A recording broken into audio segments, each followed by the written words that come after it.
하나님의 천사는 요한에게 지팡이 같은 갈대를 주면서 하나님의 성전과 제단과 그 안에서 경배하는 자들을 측량하라고 말씀합니다. 하지만 성전 바깥 마당은 측량하지 말고 그냥 두라고 합니다.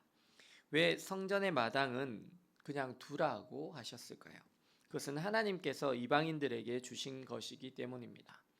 이방인들이 거룩한 성을 짓밟을지라도 하나님께서 그들에게 잠시 동안 허락하신 것이기 때문입니다.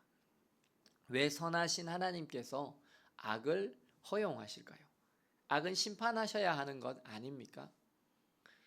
왜 악을 잠시의 시간이라도 허용하십니까? 어떤 사람들은 말합니다. 하나님께서 살아계시다면 왜 악한 자들을 처벌하지 않으시냐고요. 하나님께서 공의의 하나님이시고 살아계신 하나님이시라면 어떻게 악이 이렇게 판치고 성행하는 것을 방관하시고 가만히 있으시냐고 말씀합니다. 하지만 그것은 하나님을 잘 모르는 사람들이 하는 생각입니다. 하나님은 모두에게 오래 참으십니다. 우리는요, 우리 자신이 선한 것으로 생각합니다. 나는 죄인이라고 생각하지 않습니다. 저 사람이 악하니까, 나는 저 사람보단 상대적으로 훨씬 나으니까 나는 선하다고 생각하는 것 같습니다. 그런데 절대적 선이신 하나님의 눈으로 보면 과연 선이 있을까요? 세상에 정말 선이 있을까요?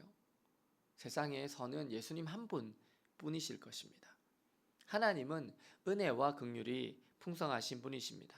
그 은혜의 하나님은 모든 사람에게 오래 참으십니다. 그들에게 회개할 기회를 주십니다. 하나님은 그 진노 중에도 긍휼을 잃지 않으시는 분이십니다. 왜 하나님께서 바로 심판하시지 않으시냐고요? 만약에 하나님께서 공정하게 바로 심판하신다면 그렇게 묻고 있는 우리 자신도 심판대 앞에 서야 하기 때문입니다. 우리는 하나님의 긍휼로 말미암아 이렇게 살아 있습니다. 하나님의 긍휼하심으로 말미암아 우리가 진멸되지 않은 것입니다. 우리는 우리가 지은 죄만으로도 또 충분히 지옥에 가고도 남습니다. 그런데 하나님의 긍휼로 우리를 사랑하셨습니다. 그리고 특별히 하나님께서 또한 악을 허용하시는 이유는 하나님께서 악을 벌하실 능력이 없으시기 때문이 아니라 그 악을 선으로 바꾸실 수 있으시기 때문입니다. 그리고 그 악한 자들도 회개하고 예수님을 믿어 구원에 이르기를 원하시기 때문입니다. 하나님께서 때로는 악을 허용하십니다. 그분의 선하신 일을 하시기 위해서 잠시 동안의 악도 허용하십니다. 하나님의 허용으로 오늘 성경 본문에서 42달 3년 6개월 동안의 하나님의 거룩한 성이 짓밟힙니다. 너무도 슬픈 일입니다. 그런데 그런 일 가운데서 하나님께서 두 증인을 세우십니다. 그리고 그들에게 권세를 주십니다. 그리고 그들이 1260일 동안 42달입니다. 즉 이방인에게 성전의 바깥 마당이 짓밟히는 동안 하나님께서 두 증인을 세우셔서 그들로 하여금 예언의 말씀을 전하게 하십니다. 그 증인은 감람나무와 두 촛대로서 주님 앞에 서 있습니다. 그리고 만약 누구든지 그 정인들을 행하고자 하면 그들의 입에서 불이 나와서 그 사람들을 삼켜버립니다. 그리고 그들을 해하고자 하는 사람은 이렇게 죽임을 당합니다. 그런데 또 반전이 있습니다. 무정행으로부터 올라오는 짐승이 있습니다. 그 짐승이 그들과 싸웁니다. 전쟁을 합니다. 그리고 그들을 이기고 죽입니다. 그리고 그들의 시체가 큰 성길에 있을 것입니다. 사실 놀라운 충격입니다. 이렇게 증인들은 죽임을 당하면 안 될 것 같습니다. 왜 하나님께서는 짐승이 올라오는 것을 막지 않으셨을까요? 두 증인이 짐승과 싸우는데 짐승을 치시지 않으실까요? 그리고 두 증인이 죽임을 당하기까지 가만히 계실까요?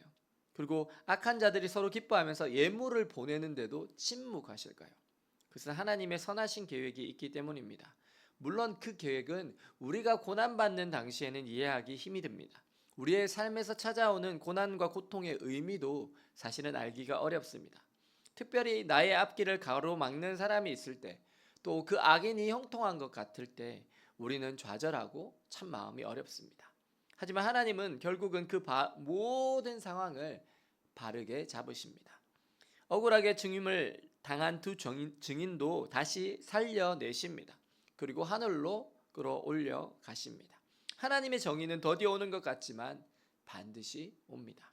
그리고 하나님의 심판은 반드시 악한 자에게 임합니다.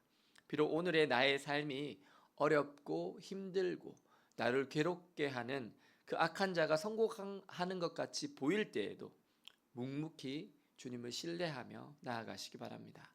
그래서 마침내 하나님께서 우리의 원수를 갚아주시고 공의로 심판하심으로 그 하나님의 선하심을 찬양하며 감사하시는 저와 여러분들 되시기를 예수님의 이름으로 축원합니다.